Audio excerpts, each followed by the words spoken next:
And Henry calls me, come out, I have to share something with you. So I come out running to the lobby and I'm like, what's going on? And he goes, do you remember a client that comes every year to Uganda from Canada? And I said, yeah. He says, she just called me and said that she's going to donate $20,000 so we can buy the lot. Wow. Vibe, your vibe, let it collide. Find your tribe where truth can't hide. So vibe, your vibe. So I'm Kirk. This is Vibe Your Vibe, and I got Geraldine Belluche, and she sent me a message the other day about a fundraiser that she's going to have here for Henry that's in Uganda. I think it's for education purposes. And I thought, well, yeah, why don't we help her and get some background information? I know she went to Uganda. She met Henry in Uganda. That's pretty much all I know, and that Henry needed some help. And Henry actually he's going to happen to be, is he going to be here on the 20th? Yeah. He's going to actually be here on the 20th. And so I thought it would be really cool just to kind of find out more about it. So here we are. We got our little theme song going. And I thought that was a new addition. So you'll be hearing that theme song now on future episodes. But I know Geraldine now, geez, I'm going to say it's been at least 10 plus years. Yeah, 15 years. I think maybe. 2013 maybe was the first time we went on a bike ride together. Correct. With help me out. What's Mark Pipkin? Mark Pipkin, Tina yeah, Tina Lopez. Is that her? Does she go by Tina? I thought it was. But what? Legally Mirka. Mirka. She goes That's by what. Tina. Okay, so that was okay. So I see her Mirka, but it's Tina. That's right. And Mark and JP That's and right. his daughter And Stan from the Wellington Wheels. and Stan and Steven. So first of all, what sparked this trip, right? You did this trip, and it wasn't just Africa. You were a number of places besides that, weren't you?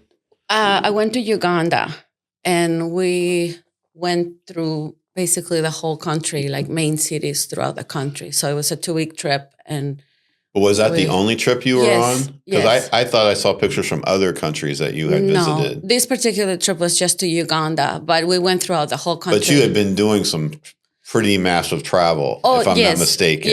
Yes. I always loved to travel since I was a Right. little girl. That's why So I it immigrated was from on- Peru. Right. So, okay. So you have been doing some traveling, Mhm. and then this happened to be a Uganda only trip Exactly. that you were on. Correct. Okay. And did you do a safari? Is that kind of Yes. thing that you do over there? We did safaris, sanctuaries, different places. We were on the road for a long time to get to one adventure to the next, some zip lining, just different things. Okay. Yeah. Mhm. All right, cool. And then who all went on this trip with you? Just me. Just you by yourself. Okay. So not even Exactly. your boys. Nope. No. Because I thought some of the trips the boys went, right? Absolutely. I Okay. take them with me as much as I can because, now with their schedules, work and school, Right, it's it's very tough. hard to coordinate. But when we configure something, I always take them But with this me. trip, it was just you. Yeah. Last year, 2024, I turned 50 years old. Okay. So I love parties. We love dancing. We will also, you and At I Mark's party. have attended to parties and we love dancing. It was his 70th. It's his 70th. So Right. we were together last December for that. Right. Exactly. So We don't see each other often, but we do see each other. keep so it's each been other- a nice friendship over we the keep years. each other informed through Facebook. So it's Right. And really then we nice. find out about events. And then I found out about Mark. I think I maybe found out. Actually, it Right. was you. You had shared about Mark's event. And I'm like, Exactly. well, I don't know if he wants me there. And Yes. so I texted him and he's like, yeah, come on over. And so I was over at the birthday party. Yeah. So it was great It was great. reconnect with everybody. Yes, I love watching you and your wife dance. That was so beautiful. Oh, I'm not very good. You did great. Yeah. She's got the She's got the Latino in her. Moves, Yeah, yeah. exactly. So I was trying to figure out, okay, what do you do for your 50th? And I organized a party and I created a little invitation and I started inviting people, but I wasn't like fully inviting everybody. It was like every day I would do 5 people, 3 people, this and that. As things were progressing and figured out where am I going to do it, one day I went to sleep and I woke up in the middle of the night, just suddenly woke up and I had been in this dream. and I was dancing with children in Africa. Okay. And when I woke up, it felt beyond a dream. It felt like a vision of me in the future. It was so strong. I couldn't go back to sleep. It was very, very strong. And I'm tossing and rolling, and I'm like, what is this? You know? My dream place to travel is Italy, and I have not been there yet. So I'm not really thinking of going anywhere else. If I'm going to invest money and 2 weeks of my time, I'm going to go to Italy. Right. So, but I wasn't in that predicament of affording a trip of that kind. So it wasn't in my head. So I kind of ignored the dream, and then more things started happening to push me in that direction. So it was completely a God-driven event in my life. Wow. Yes. So if you want to understand a little bit of my passion for this mission, I just have to refer back to me as a child. I come from Peru, and my parents got divorced. I don't remember my parents at home together. So you're quite young. Exactly. I think I was 8, and my dad coming in and out, trying to work it out. And my mom ended up raising the 3 of us alone. It's considered a poor country in financial aspect. And my mom had to struggle to raise the 3 of us alone. And it was... So it's you and 2 sisters, or I you have brothers? I have 2 sisters. 2 sisters. Correct. So I'm the oldest, so I kind of like, had to be like the mom, the dad at times. So you learn a lot. And also, even though we had a beautiful home, my mom had a really good job, we experienced hunger. We experienced, we had a lot of needs like clothes and food, we experienced inflation. One day, you could go to the store and get 12 buns of bread for one sol. And then the next day you go and you can only get 2 breads with the same money. 2 days later, you couldn't even get one. So we experienced inflation, we experienced hunger, we experienced poverty, even though we were considered middle class. Mm-hmm. Middle class, just to help people understand that. So probably the lower echelon of people, they probably have housing structures, I'll call them. They're not really houses without even floors. They don't. I actually... they have dirt floors. Yeah. They're still cooking with probably fire. Absolutely. They don't have gas. If they have gas, they're kind of upgraded. Middle class, you probably actually lived in a home that actually had a floor. Exactly. Yeah, beautiful you probably home. had electricity. Absolutely. You probably had television, running water and a toilet. Yeah. But the lower echelon probably don't even have a toilet. They're still living with like an outhouse. They don't have running water. Yes. That's what when she says middle class, I think it's important to recognize. Absolutely. That doesn't mean you're just rolling in it. I mean, I just wonder, did your mom have a car? Because that's kind of that's kind of like you still can be middle class and have a car, but then that's that next echelon of middle class, right? Absolutely. That you actually own a car, because cars, for whatever reason, are really expensive. Yes. In those countries, I guess, because of import duties and stuff like that. Right. My mom, there's no way she could afford a car. Right. Because over there, But you're still middle class because you have a nice home, you have a TV, Exactly. you got running water. Right. I mean, I remember from one of my wife's friends, they were telling me that they had the women that work in the house, and they, I guess, bought her or gave her a TV back in her village where she was from, because she traveled back to her village after working, I guess, I don't know however long she worked. She'd work there and go back home. That TV was the first TV in the village. In the village. I believe it. No one else had a TV. That was like the first TV. Correct. And so I just wanted to share that, because you say middle class and we're like, oh, you guys are doing okay. Yeah. No, not necessarily like what you're saying. I mean, you were just barely there. You're barely there. Yeah.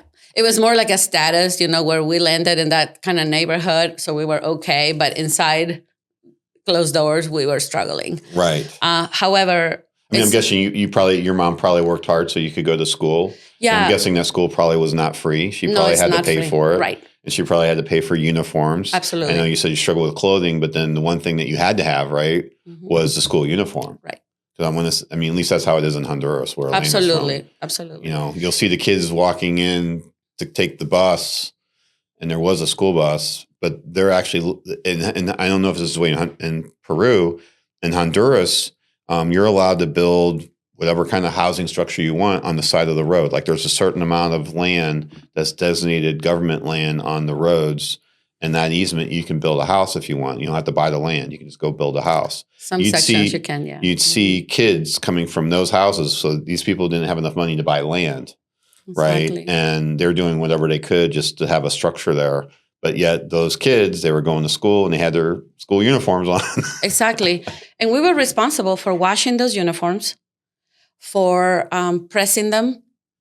As little as we were, we had to hang them on a clothesline, and then we had to shine our shoes. They have to be perfectly shiny. We went to a Catholic school. That's what it is there. It wasn't a luxury like it is here. Is you just go That's there. where you go. Exactly. So always had God in my life, always had Jesus in my life since I can remember. My parents baptized me as a child. So it was. And your English is quite well. Was this a bilingual school? No. No. I learned English here. You learned English here. Wow. Yeah. Wow. So Elena was fortunate. Her mother's American and she went to bilingual school in Honduras. No. So she actually speaks, I don't know if you picked that up, not being from Honduras, but her friends all told me she spoke with an American accent in Spanish. Probably. From the time she was a little girl Yes. because she picked that accent up from her mom. Yeah, that's adorable. Yeah, we were surrounded by poverty. Mm-hmm. We have our own definition of poverty within our home, but there was also true poverty outside. Right. So for example, it was typical that a child, 5 years old, 4 years old, 6 years old, will be knocking at your door at any point during the day, asking you for something to eat. So as a child, that's what I live with. I remember one time I was sitting on my couch that was facing the window outside, and I saw this child going through the garbage and eating from the garbage. So there are things that you don't forget. There are things that keep you grounded. And that for me is my thing. I've been very passionate about children's well-being, justice for kids, just because what I've seen, what I went through as a child. I used to bring these kids inside my house. My mom was always working, so we were always alone in the house. So these kids will knock on the door, and we hardly had food for ourselves. So I thought, well, I could just bathe them and clothe them. So I used to put them in the shower and I will bathe them and give them some of my clothes. And they will go off, I give them water or something like that, or whatever we had, if we had anything. But I remember it was so bad. We had literally, me and my sisters had one egg in the refrigerator and we fried it and divided it in 3. So my heart was big, but I didn't have things to provide for them. So I just did whatever I could, or even play with them. They were just truly, truly not privileged kids. So, but I'd be willing to bet if they're anything like the kids in Honduras, they are probably pretty happy. Yes, absolutely. They don't have much. Exactly. But they don't feel sorry for themselves for the most part. No. And they have a lot of fire in their soul. They have joy in their heart. And that is something that I saw in the kids in Uganda. As well. Absolutely. It just inspires you so much. Right. Correct. So going back to the anecdote, one time my mom started noticing that things were missing in the house, like T-shirts or blouses or skirts or something. So I guess she started paying attention. And then one day she got home early from work, and then she saw me drying somebody and giving them clothes to wear. And that was not good. So I stopped. Okay. So my whole life, I just wanted to do something where I could help children. I thought as a little girl, if I could just find a way to be a millionaire, and help these kids, help kids. And that was like a passion. One day, I guess we were complaining about what we didn't have, how our friends had this and that. And my dad brought, because he'll come visit us sometimes. So my dad brought a book from Africa. And he had pictures of these children that were naked, in the dirt with their bellies really distended. Malnourished. Exactly. So she sat us and she literally went, "Do you really think you don't have anything? This is what not having anything means." And the 3 of us were sobbing. and asking Dad for forgiveness. Like, I am so sorry. We don't mean to be brats, but sometimes we don't have this, we don't have that. But when we saw that, it changed our perspective and we just felt blessed. We felt like, okay, our parents are not together, but we have a dad, we have a mom.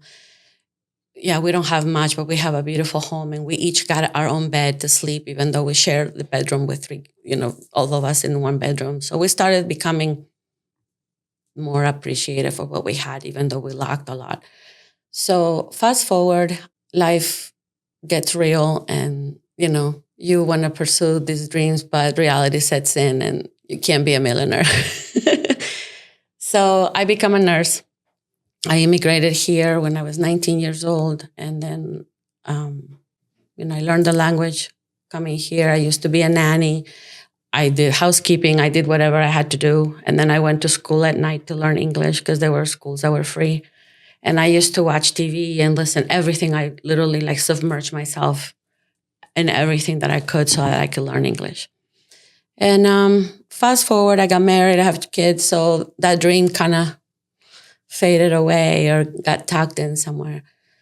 So I have a friend, a childhood friend that went into the Navy and he retired. He has a beautiful family and he retired and then he created this nonprofit organization to help children in Peru. And then eventually he expanded the children in Africa. And that's how I find out about Henry. So Henry is a owner of tour company that provides safari tours in Africa. I think he goes to Kenya and different countries. My childhood friend and I are friends through Facebook, and he contacted me to tell me that he had created this nonprofit. And so I thought, oh my gosh, I could help now, There's a link now. Because sometimes you want to help and you don't know if these organizations are true, if your money really goes to that cause. Right. So, there's a lot of, what's it called? Voluntourism. Exactly. So where I've heard stories where people go and they're, I don't know, building the house or digging the ditch and then they quit for the day and then the workers come in and redo all the work. Exactly. Because they're not skilled. They're unskilled and they want to help, but it you kind of scratch your head and wonder. Exactly. You're not sure if this is really going to wherever they said it's going. So once I speak to my friend, he tells me, and then I know him from childhood, so I know this is real. So he starts posting his trips. He goes to really rural areas in Peru, and his main focus is education.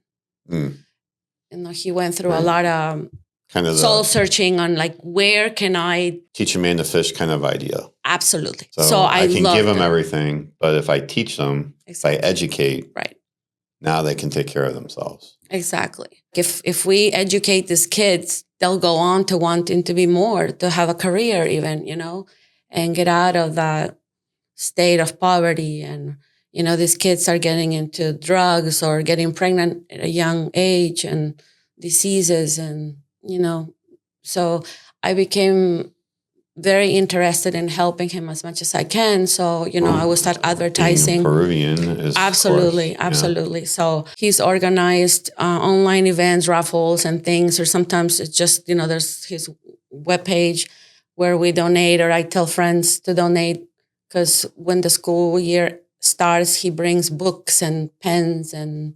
notebooks, things like that. And there is a subdivision within his organization that also provides, and I think his sister runs it, provides sanitary pads for these little girls, because sometimes they don't go to school because they're on their period and they don't have anything to wear. So they just miss school.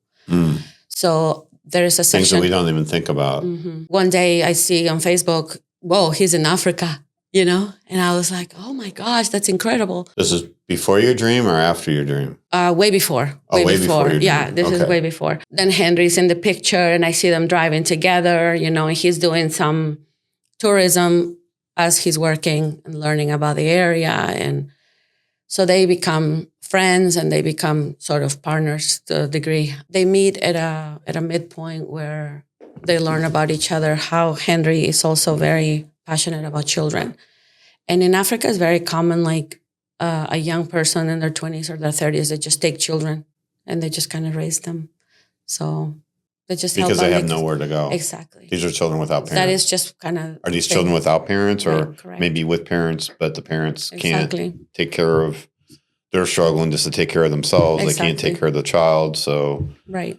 kind of like the whole idea on the plane, you got to take care of yourself first, put your mask on first, and then you help the child. But these people are struggling. Just That is a different scenario. These people there. are. I understand, but I'm just trying to say these parents are having trouble just taking care of themselves, Absolutely. and they have no way to even think about Mhm. taking care of a child. Right. That must be tough. It is, but they do it with joy. They understand what it means to help one another, Mhm. and that makes it really beautiful. And they don't feel as a struggle. They just feel like they get joy out of doing it. So it's sort of Okay. like the culture. Okay. Yeah. And they don't eat, I don't eat in front of you if I'm not sharing with you. So I hear of Henry, through Facebook. I see that what they're doing, they're working together. Time goes by, I have this dream. And then more things kept happening, more signs, God talking to me just while I'm driving, and visions, and just encountering people. And I could give you tons of examples.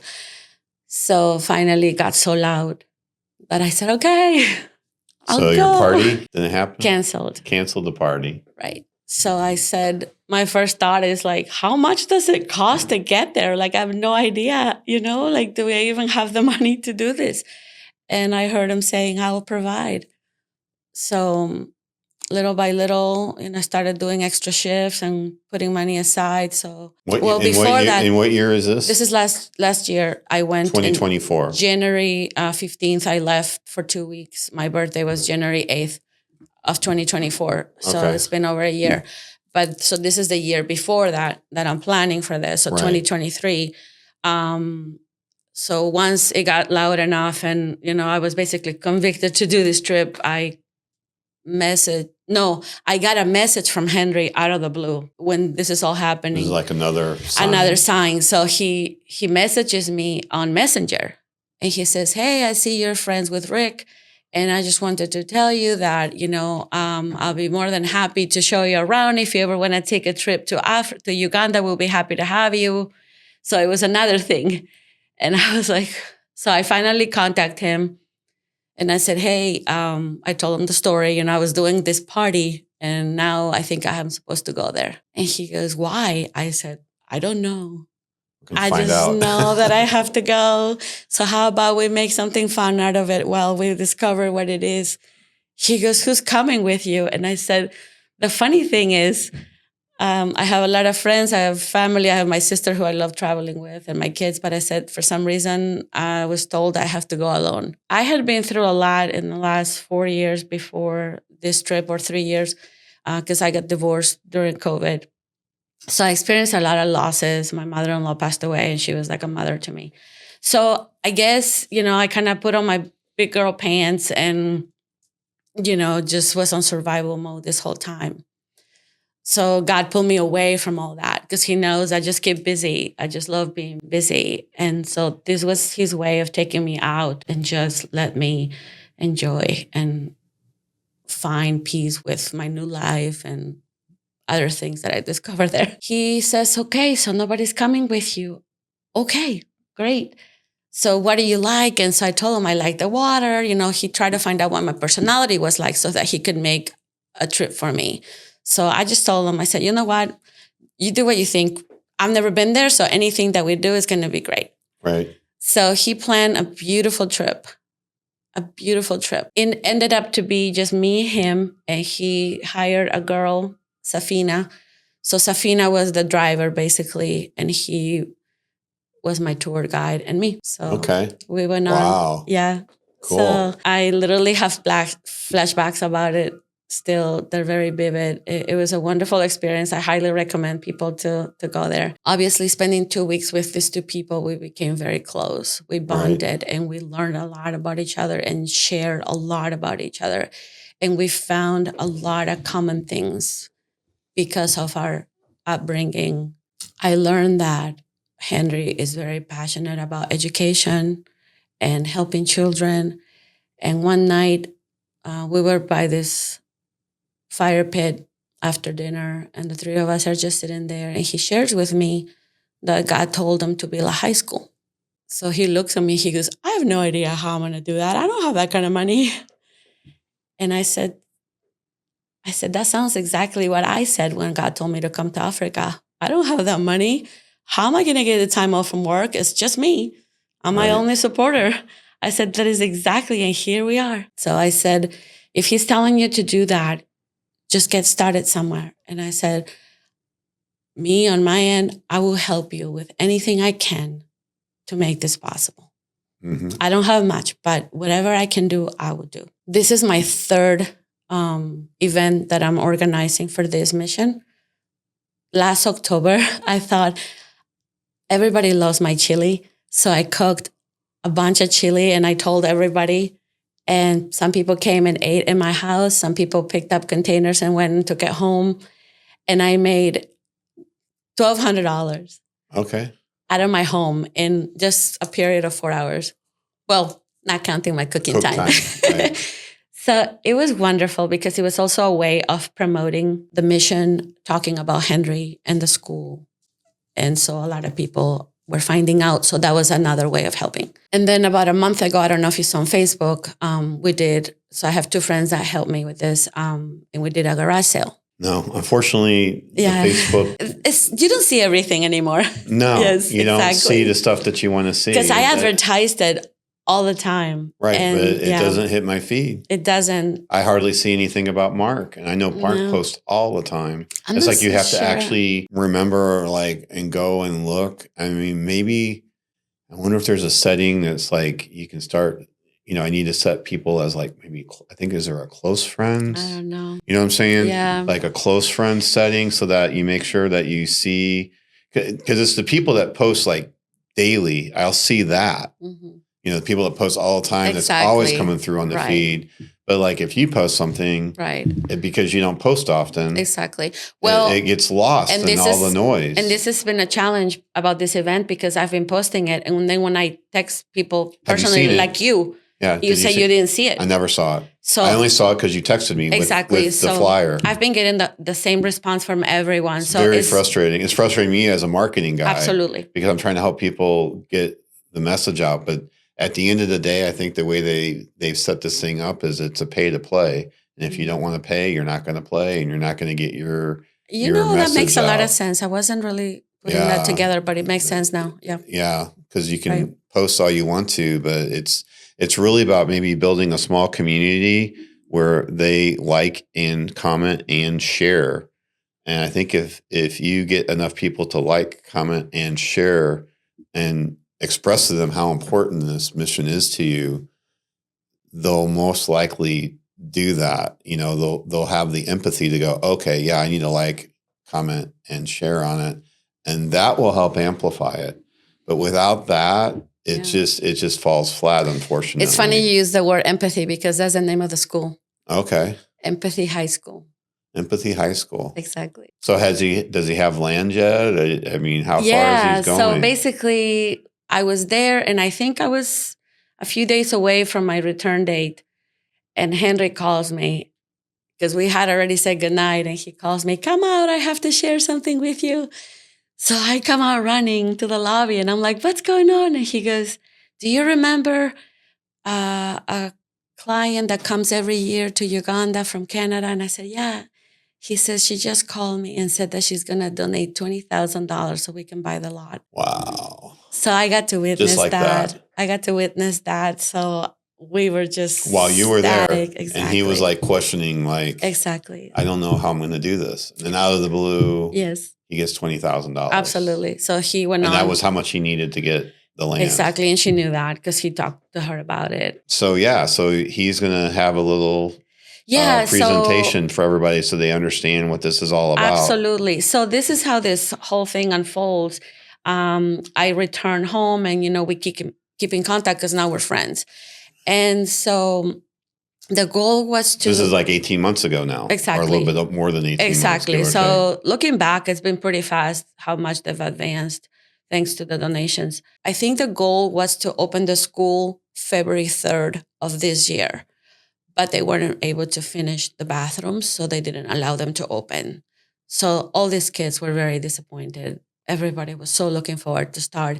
These kids go to primary school, that's what they call it over there. And then from there, they have no high school to go to. So that's where everything ends. Oh, so he's trying to fill in a gap that's Exactly. there. Absolutely. Not okay. Mhm. That makes sense. I've been watching the process of the construction through Facebook, and we thought that it was going to open. I even considered going there for the inaugural date, but it didn't work out.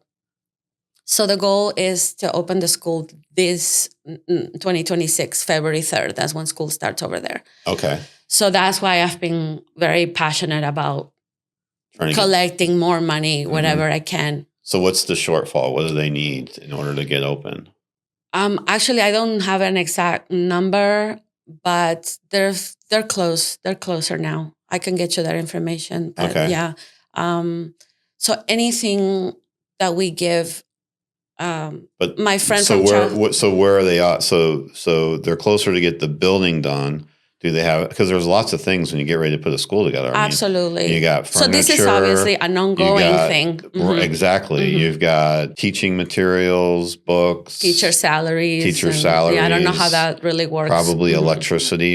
I'm Electricity, guessing water, sewer, all of these things that are just ongoing expenses. Absolutely. So does he have teachers identified already? He's working on putting a team together. Yeah. Okay. Mhm. And how many kids are we talking about that this school's been built for? Like how many children will be attending it? I'm not quite sure. I want to say 4 classrooms, 5 classrooms. I'm not sure. Okay. Yeah. It's 4 or 5 classrooms. Right. I mean, they can always expand later on. I think Mhm. they did the building with the idea of in the future possibly doing Adding more. adding a second floor. Oh, adding a second floor. Yeah, and that was a little bit of a setback, but it actually worked out for the best because now the foundation is structured for development in the floor. future. Okay, cool. Exactly. So this is just the beginning of a huge mission, Ongoing huge mission. product. Exactly. Right. Henry comes in September due to a expo in Miami for tourism.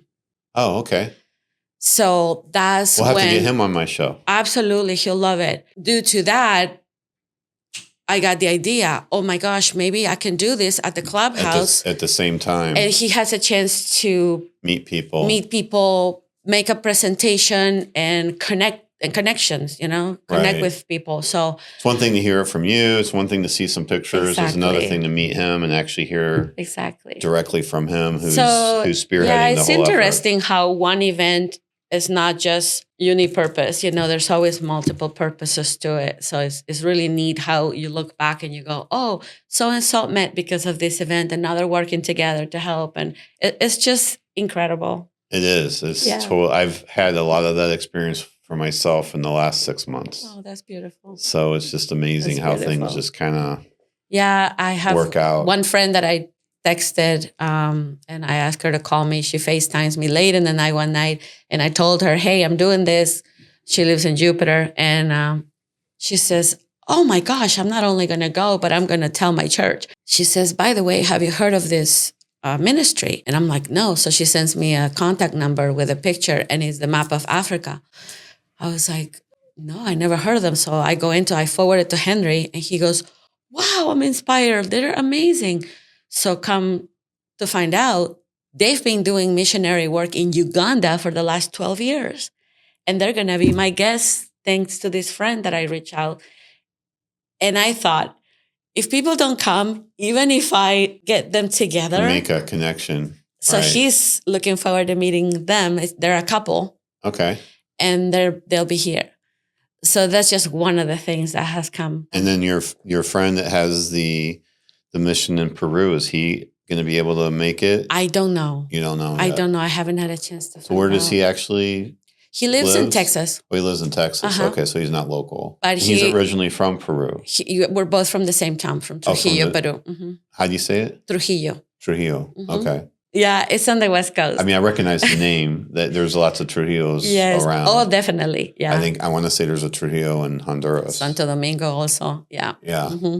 Yeah. Okay, so it's on the coast. It's on the West Coast. It's 8 hours by car from Lima, the capital, and I believe it's a 45-minute flight. So I guess, and I forgot that you're from Peru, because see, one of my dreams is to ride my motorcycle from Dead Horse or Prudhoe Bay, which is the Arctic Ocean, wow. all the way south to Ushuaia.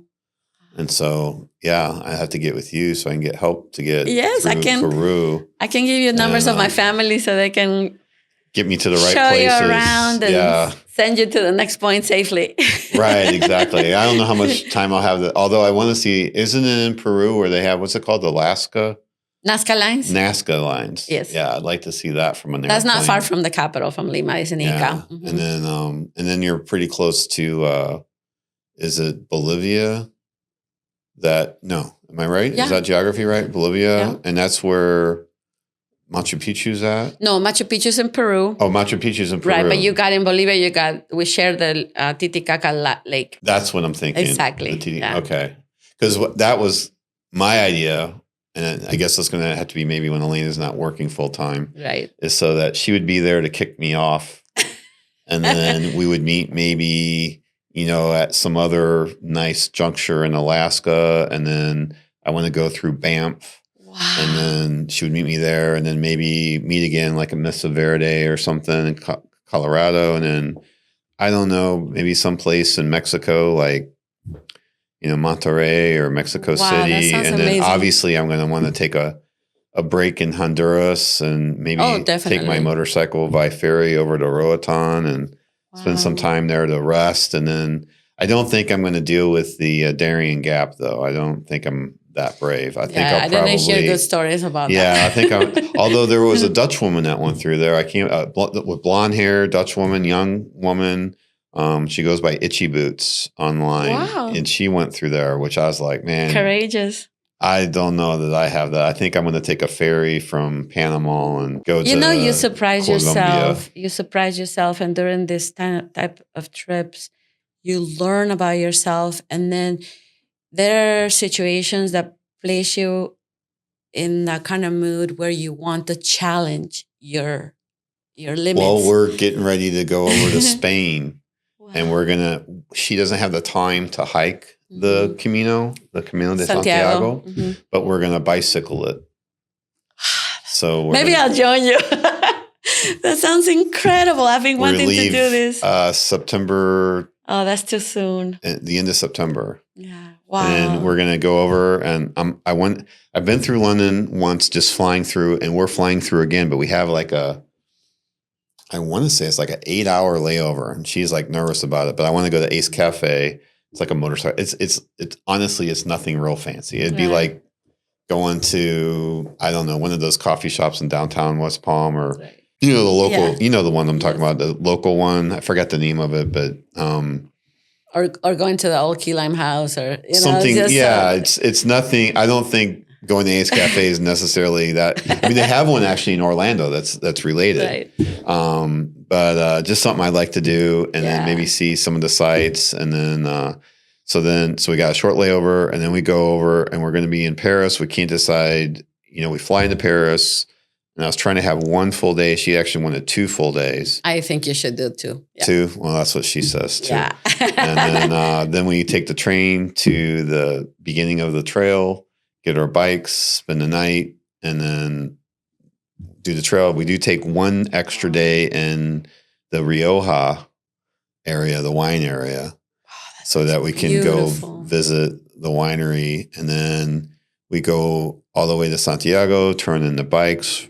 We're renting a car, and then we're driving for 5 days, maybe 4, depending on the bicycling. That's something you want to do. You're still young enough to do so. So do it now. Don't wait. I saw people in Uganda when I was doing the safari tours. I don't know, they must have been in their 80s and 90s, and they were there. And I felt really blessed that I got to do it while I feel strong. And it just opened a whole world for me doing Uganda. So when are you planning to go back? In February? I don't know. You don't know? We'll see how it all works out. I go through this little fight in my head. Okay, so it'll be, I don't know, depending on how soon you buy the tickets, $800, $1,000 for a ticket, maybe. I can give the money to them and not go. You know, Right. they'll benefit from the money. I don't know. I haven't decided. I'm focusing on this event for right now. And then, I work as a travel nurse. So I go from contract to contract. So I'm coming to the end of my contract. So I really don't know where I'm going the next contract. Once I know that, which could be any day this week, I can plan. Okay. But right now I don't have a contract yet. So once I have that, I can think farther. So we'll see. Yeah. We'll So see. you do the travel contract kind of They're work. usually 13 weeks. Right, 13 weeks. Funny thing is, these last 2 contracts are in Melbourne, and the first one has been 10 weeks, and this one has been 8. That has been the first time I've experienced that. Yeah, usually that's because I told you Elena was Your looking wife, into exactly. it, and it was all 13 weeks. Exactly. So it was an Yeah. interesting thing because we thought it would be kind of cool because you could do 13 weeks. And I think the way they had it set up is then you could take, I think it was 30 days off, still keep all your, you had to pay for it, obviously. Right. For That's that cool. month, but you could take 30 days off and then you could start your next 13 weeks. Wow. I just thought, Henry's going to be here. Why don't I put this together? So then I'm looking at, oh my goodness, this is planning a huge event because I decided to do it on the clubhouse. So it's going to be tables and sitting and dining. And then I thought, oh, maybe I can gather a few friends that have talents and do a little entertainment. So I have a few numbers already, a few people that are going to really? do. So you got some entertainment? Exactly. So it's going to be entertainment, food, Guess the some presentation, some dancing. And so one day I was like, oh my goodness, it's like not even 2 months to prepare something big like this. Right. So I just want to Have you ever done an event like this? Not like this, no. No. So it's going to be very basic because all the money I wanted to go there. I'm not putting any money into fancy decorations. It's nothing like that. It's just a roof over our heads where we can sit and eat and enjoy a little entertainment, a presentation. It's nothing fancy at all. I'm doing this out of my own pocket. Whatever expenses come, that's my donation to the cause. Right. And then people are paying for tickets to come. What's your for the goal? evening. What's your hope with what you would raise for this? Actually, I should have a goal. I didn't. I'm just like so grateful to just get anything. Yeah, stick it up there. Stick it up there. You're right. Like I was this big goal. I was there. I mean, I know you said the tickets were $25. 25, and I've been telling people you can't even go to a movie for $25 anymore. No. This is going to get you entertainment, food, drinks, desserts, a fun time. And you're helping a good cause. Exactly, which is the main and thing. you should always let them know they can pay more. Absolutely. You can pay $50 a ticket; it would be okay, or even Right, $100. right. Have you sold any tickets yet? So Yes, far? I have. So how many tickets have you sold? As so of far? today, I have 20 people attending. Wow, Yes, that already paid. they've paid. They've already paid. So that's $500. That I have right today. Wow. And then I have about 20 people that I have confirmed that they're attending, but they're not paying yet, but they will. Okay. So the reason why I'm insisting now on paying ahead is because it'll give me an idea how much food to cook Sure. and prepare for drinks Right. and things like that. But, some people are not comfortable sending money yet, so they're going to pay at the entrance, which is fine. So I've organized parties at my house and things like that, but nothing like this. So yeah. it's going to be very So were you casual. at least fortunate to get the venue? It's funny you asked covered? that. It's funny you asked that because I came here and they're talking about remodeling this whole clubhouse, gym, and everything. And initially they said no because we're starting the construction. So then I kept driving by and I'm like, I don't see any signs of construction. So I walked in and I said, are you guys still doing the remodeling soon? And they're like, you know what? It's just so much going on. We don't have a date. So you might want to just check with us weekly. So then I started checking and then I finally said, hey, I'm checking, but at the same time, I have to promote this and I don't have much time as it is. So they said, you know what? Just go ahead and do it. So they're going to hold off on their construction. So figure yeah, party it's like or- $300 to reserve, which I pay that out of my pocket. And I don't get it back. Like that is my donation. Oh, okay. Exactly. So, and then they said $500 in case like something gets damaged, but it's a check that they don't ever cash. It's just there in the event that something does happen. So I thought, you know what? If I were to take Henry, the couple from the ministry, myself, there's 4 of us, and then 2-3 other people to a dinner and have a business talk about the project, I would spend more than $300 on that dinner. Probably. Yeah. So even if it's just us, it's still worth it because I have the privacy. But you got 20 people. Exactly. But this is me back then, right? Before you decided to go for it. Because I was doubting. I'm like, maybe I should do it at my house and save those $300 and put it towards the cost or the food, But then I'm like, no, because this is great. Have you thought to ask the HOA to maybe just give you your $300 back because of the mission and the Actually, benefit? thank you for that idea. I did not think about it. And You didn't actually, ask? no, I didn't. And they actually were going to shut down the event because I was advertising it. And then I was at the office talking to the lady at the front desk. And I said, you're welcome to come. I'd love to have you. And then there was this lady standing next to me. And she goes, well, you're not supposed to hold the events to raise money, to make money on the clubhouse. They're not going to allow it. So I had to wait 24 hours because they had to talk to the board, and then they said yes. But I said, this is all nonprofit. Nobody's making any money. Right. So I went through that also. That's just, and I didn't tell a soul. I was just like praying about it. I'm like, please, God. Because at this point, I already had a few people that had committed. So. Right. So now you should probably go back to him like, well, I told you this was a nonprofit. Why don't you just give me back my $300? Thank you for that. Hey. I mean, what can they say? If you don't ask, you don't. Worst they can say is no, right? Exactly. Yeah. So thank you for that. Absolutely. Yeah. That's great. So I'll get you the name. You said you need a DJ. So I think I know somebody that might be willing to help out. Yes. So my friend Malu, she's the one that helped me with the garage sale too. She's helping me with the event, and she suggested to do a silent auction. So we already have enough products donated, where she told me, do not talk to people about the silent auction anymore. I already have enough stuff. So that's going to be happening as well during the event. So what kind of things do you have for your silent auction?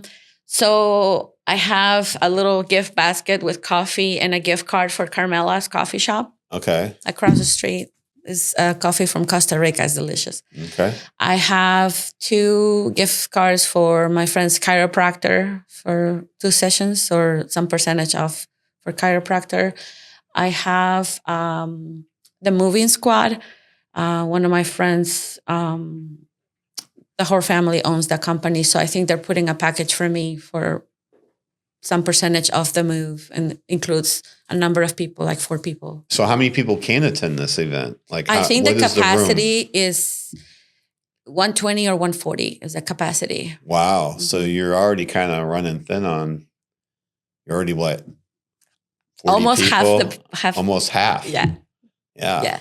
So I'm really that's excited. Pretty exciting. It is. Yeah. It is. I'm anticipating not just a fun time in a way of just plain fun, but a fun time because of the joy that we're going to get to see how much we're going to do for Henry in the school that is going to go beyond the monetary aspect. I think there's going to be more. Sure. Yeah. Yeah. So I'm excited about that. Yeah, that's super exciting. Yeah. It's a super good cause Yeah. and an event to help out with Henry. And you're going to share some pictures with us later so we can Absolutely. show them maybe your trip too, the trip that you made with Henry. And who was the driver? Safina. Safina. Yeah, we call her Safi. Safi. So the trip you had with Safi and Henry, Right. I imagine you have quite a few pictures of it, just the 3 of you guys. Yes, absolutely. Yeah, and you were there for 2 weeks? 2 weeks. 2 weeks. But that includes traveling time. So maybe I was traveling 13 days. I mean, how long of a flight? Tourist. How long of a flight is it to go over there? I believe one flight was 9 hours. The next one was 10, and then another hour flight. Yeah. I stopped in Amsterdam. So to Miami Africa. to Amsterdam, Mm-hmm. then Amsterdam to Uganda, Mm-hmm. and then another hour to where Henry was in Uganda. Right. Is that where like the gorillas are at? Yes. Okay. Yeah, we did a chimpanzee tour, gorillas. I did the rhinoceros sanctuary. Then I went on a bike ride actually, and I got to stop at where the hippopotamus were. I rode my bike with zebras. Cool. I did zip lining. So you're still riding the bike? No, I actually donated it. Oh, you donated Yeah, your it bike. just got really old and it needed a lot of work. So, and I don't want to be on the road with the way That's people the are problem driving. is with us.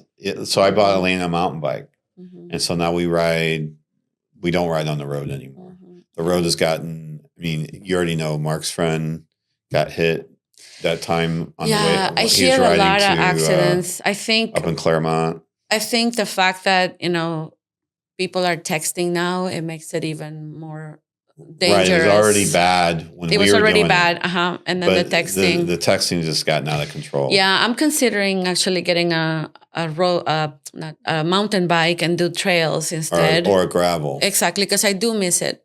Yeah. I do miss it, but I just don't want to be on the regular roads. Right. Mm-hmm. Yeah, I agree 100%. We haven't ridden our road bikes long time. And I don't necessarily take pride in saying I make decisions based on fear because I don't live in fear. I don't like that. But it's more like just being realistic. Yeah, but if you go, okay, God, I'm going to step out in front of this bus and you're going to stop it, right? Exactly. It doesn't work that way. Exactly. I don't want to put myself in that predicament. Now you're testing, and that's not what it's about. I think that's when we're teenagers. I mean, we're just recognizing that it's just not a safe thing. Exactly. I mean, the one thing that I did do when I was riding was I made sure I tried to ride on roads that had a lower speed limit and were highly patrolled, like A1A. Gotcha. Highly patrolled. Oh, A1A is always a beautiful ride. We just find it so much better. I mean, I even get anxiety, right? Like we ride up at Dyer Park, and part of that trail takes you out on this road that takes you by the model airplane area. Oh, yes. If you remember Dyer Park. Yes, absolutely. And there's people that drive down that road like 50, 60 miles an hour. It's crazy. And, you get a little anxiety because there's a little section, if you're doing the loop, on the actual trail. There's a part of it that's paved and part of it's gravel. But then there's part that, there is no trail. You're having to ride on the road. Exactly. And I don't know why, but I get anxiety just riding on that little stretch of road just because I just, if I hadn't known so many people personally that had been, I don't know, you don't know, maybe know this. Nothing ever happened seriously. My bike never got hurt, but I've actually been struck by a car 3 times. You're kidding. Yes. Once here, twice here in Florida, and once in New York City. I didn't know that, Kirk. Yeah. That's scary. And so, I mean, every time, no scratches on me, maybe a couple scratches on my bike. The cars have been damaged. Like one guy hit me this was a New York hit so hard on the handlebar that it knocked his mirror off, the rearview mirror on the outside. So, That's it's scary. just, and again, look, I didn't get hurt. I don't think that it was a city bike. So I don't think the city bike got hurt because they're pretty heavy duty, but at the same time, I've been literally hit 3 times. And I was at Hypoluxo and Jog, and I saw a lady. That's a busy intersection. And I took I always have bright lights. I'll have one on my helmet, one on the bike. I have actually 2 on the helmet, one on the top of the helmet, one on the bike. One's going forward, one's going rear. Sometimes I'll even have one on my shirt and one on the seat, and I'll have one on the handlebars. I took the flashing bright light, and these things are bright, like 1,000, 1,200 lumens, super bright, even in daytime. I took the one off the handlebars. I was flashing her because I could see. I go, I don't think she sees me. I'm coming for her. She doesn't see me. She hit me. Wow. And then I'm like, what were you? I stepped by, and she was horrified that she had hit me. Of course. But right. I think the one issue is because I ride a motorcycle too. I think the issue is people aren't looking for it. And if they're not looking for it, the brain doesn't see it. Yeah. Agreed. It's one of those situations. And we're also distracted the brain with so is many looking, things. Yeah, and she wasn't on the phone. Yeah. She wasn't, right. As far as I could tell, she truly wasn't distracted. Right. But she wasn't looking for me. And it's that crosswalk. And I even tell my kids, I go, there's pedestrians here. You got to make sure you stop on a red light before you make, or even on a red light before you make a right. It's the law, but you definitely don't want to hit somebody. I mean, who cares about a traffic ticket? You don't want to hurt somebody. Exactly. And I go, you got to stop and look because there can be a pedestrian. And I go, when 99% of the time you're making that right at that turn and there's never a pedestrian, it just takes that one time and somebody's walking and you're not looking and expecting them. And then there they are. But anyway, I just remember, I think we get to Entebbe when we get to Entebbe. Entebbe is Uganda. where you fly into in Uganda. Exactly. So you fly into Entebbe. Mm-hmm. And then I think the short ride to where Henry was is Kamala. So tell us all about the event. You know the address. So is this at Wellington's Edge is the name of the community, which is across the street from the Wellington Mall. And it's Saturday, September the 20th at 6 p.m. We don't have an end time. They really didn't tell me I have to shut it down. So we're pretty much open. And then, clean up after so people next day can have it ready to go for the next event. So I'm showing it's 10851 Forest Hill Boulevard. Exactly. And it's, again, named the subdivision that it is? It's the community's name is Wellington's Edge. Wellington's Edge, across from the Wellington Mall. Exactly, on Forest Hill. On Forest Hill. And you don't even have to go through the security gate. So as soon as you make a right into the community, There's you make parking. the next right at the, I guess what do you call this building? It's considered The clubhouse. the clubhouse Exactly. of the community. Exactly. And you can park here. How are you going to do on parking? Because the parking lot, how many cars does it hold?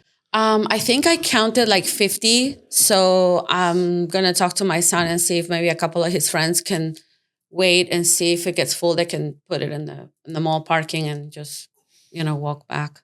Yeah. Or shuttle people. Something like that. Exactly. Yeah. We'll Okay. figure. Once it gets closer, I'll have a more realistic Better count. number.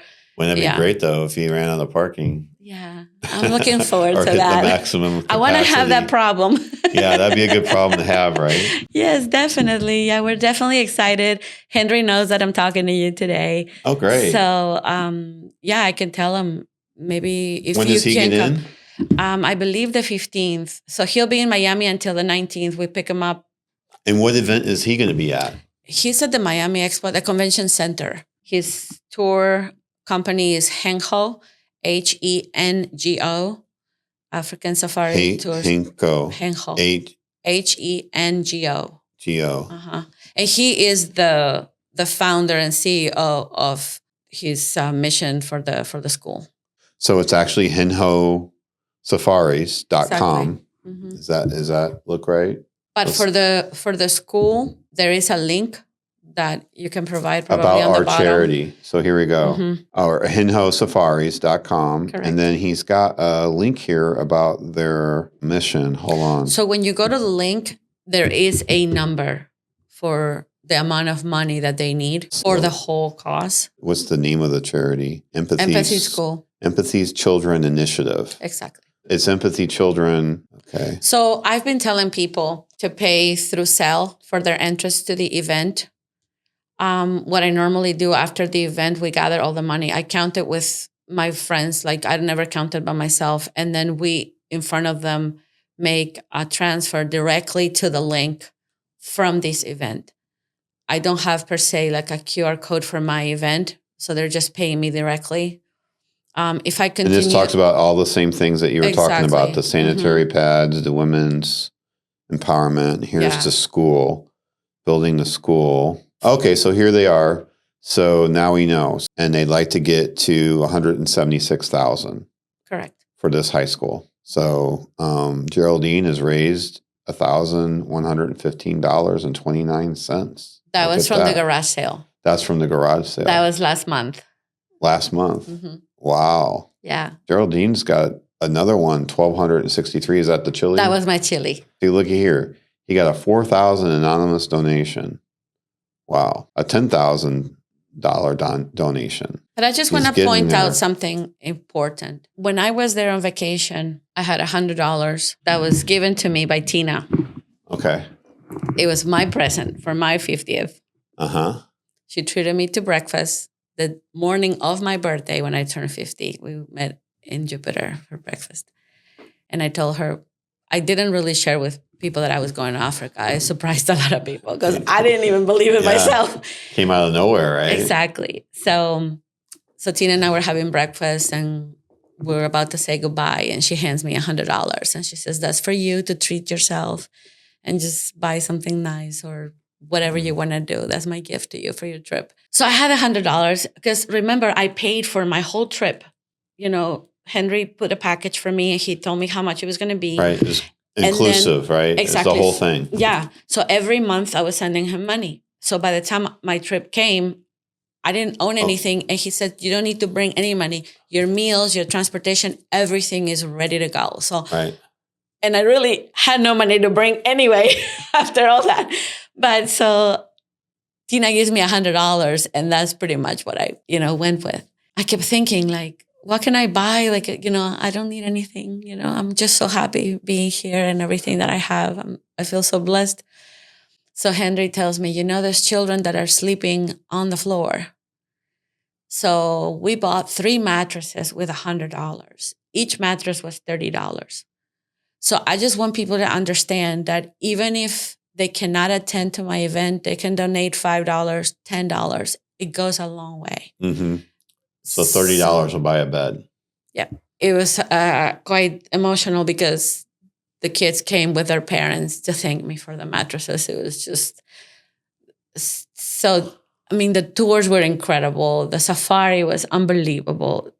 Every day was an adventure, but also what I got to see and the little bit that I could do meant so much for them. The value of $1, anything that anybody can contribute to this is always welcome. And it could be any day, there's the website, you'll share it, I'm sure. If they can attend. And the Zephy link. Exactly. Right. So if they can attend to this event, this is an ongoing thing.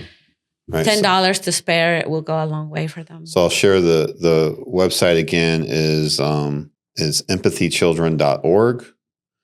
And then if you're interested in going to Uganda, it's henjosafaris.com. Correct. And we'll put those on there along with his socials and stuff. Children over there are very happy. They're very smart. They want to learn. They want to grow. Henry wants to build a school where kids can become leaders. Kids can become, people that change the course of a generation. And, education changes lives. And so he's very passionate about it. So he's doing things a little bit differently. It's interesting. So he's saying here on his website, on the henjosafaris.com, that if you book directly with Henjo Safaris for your trip to Africa, that's going to directly impact the school. Absolutely. I see where you're going. I'm just saying. Absolutely. There's multiple ways of helping. I'm just really proud that I met him and that I can contribute in any way. And he seems like a very young man. How old is he? He just turned 30 this April. He just turned 30. Yeah. Quite young for accomplishing so much. Exactly. I tell him I admire your vision. You're such a young man and you have such a big heart. And you're so passionate about education and kids, growing to become, successful adults and breaking that chain of poverty. And what made you want to, get out of Peru, at least I guess where you were at, and get to the U.S.? Like what changed in you? So there was no way my mom could afford to send me to a university. She still had my 2 sisters to support. At the time in Peru, the economy was really bad, and there were people that had the money to go and attend a university and become doctors and lawyers and accountants or nurses, and then they couldn't find jobs. And if they found jobs, the pay was very little. I grew up in a time where you got into a taxi and the driver was a doctor, was an architect, an engineer, and they're speaking 3-4 languages. They're so knowledgeable. And there was no work. It's not like that anymore, but that was my time. Mm-hmm. And I thought, well, these people have careers and they're not doing great. I can't get a career here. What's going to happen with me? So, you watch the movies and you see America, where you can make your dreams come true kind of thing. So I just left to have a better future, for my family. My sisters are here. My mom is here. Oh, really? So, yes. So they're here in the U.S.? Yeah, so we're very blessed, and it was the best thing I did. I love my roots. I love where I come from. Yeah. Do you visit home much? Not as much as I want to. I love to go twice a year, but it doesn't happen. But I was in October last year there for my cousin's wedding. Every couple of years, every 4 years, something like that, unfortunately. Not as much as I want to. I think But it's the same for Alina. Yeah. But she did have a girls' week in Roatan this past July. Oh, beautiful. So yeah, she got you to miss go. you miss the food, you know, you miss yeah. the culture. There's so much about Peru that I still don't know because I never got to travel my own country when I was living there. We had no money. So I did go back with my kids and even with Kevin, with my ex-husband, and we've seen things that, you know, like I went to Machu Picchu on my honeymoon. You know, I had to immigrate here to be able to afford something like that.